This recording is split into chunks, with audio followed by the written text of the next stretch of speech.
Welcome to this week's safety video.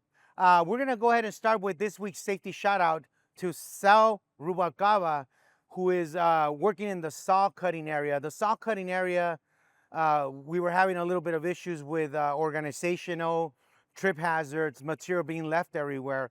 And Sal came in, returning from being out for a while, and cleaned up that area, organized it very well.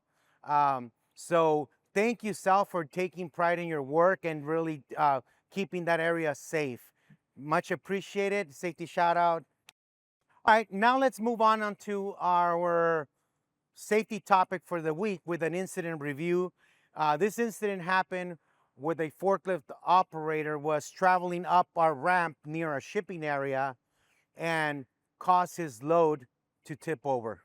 There was a couple of things that employee did incorrectly. One of them was the employee was traveling with the load way towards the front of the forks and going a little too fast, and at the same time coming in at an angle as he was coming from a level surface onto the ramp.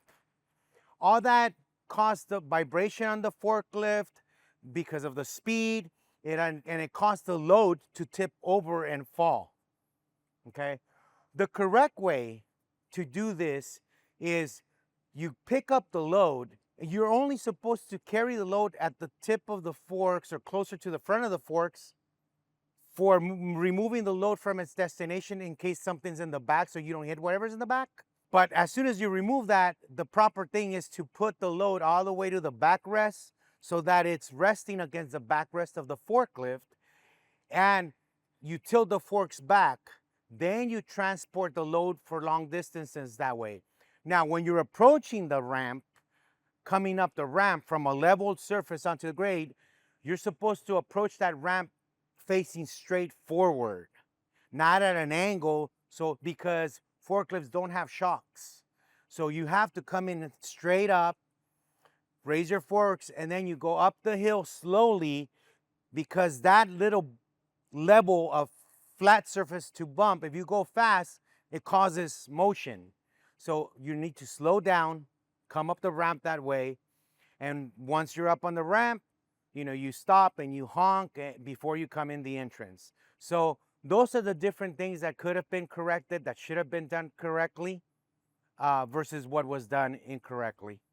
So now that we just talked about this incident with the forklift, I want to talk about an improvement we have done here in the shop to help with pedestrian safety around forklifts. And one of them is adding this mirror. So if we're walking this way and you're a pedestrian, this is a heavy forklift traffic area, but we've added this mirror so that you as a pedestrian can take a look at that mirror and you'll be able to see any forklifts coming on from the ramp up.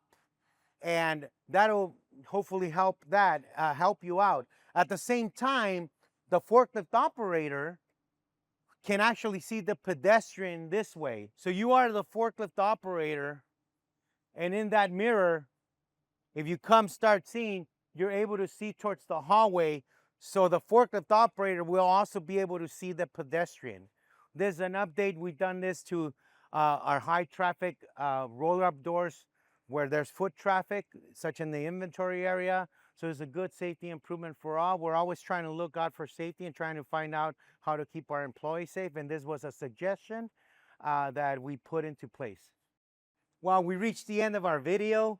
Let's recap. The video was incident review regarding the proper way to travel with material on the forklift. And the second thing was actually speaking about an improvement we did in the shop, which is installing mirrors for pedestrian safety. So please use the mirrors. This is for everyone that's coming and walking into the shipping area. Make sure you utilize them.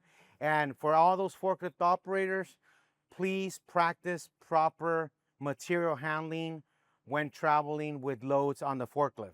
Well, hopefully you can please apply all this to your everyday work day. Thank you for watching, and I'll see you in the next video.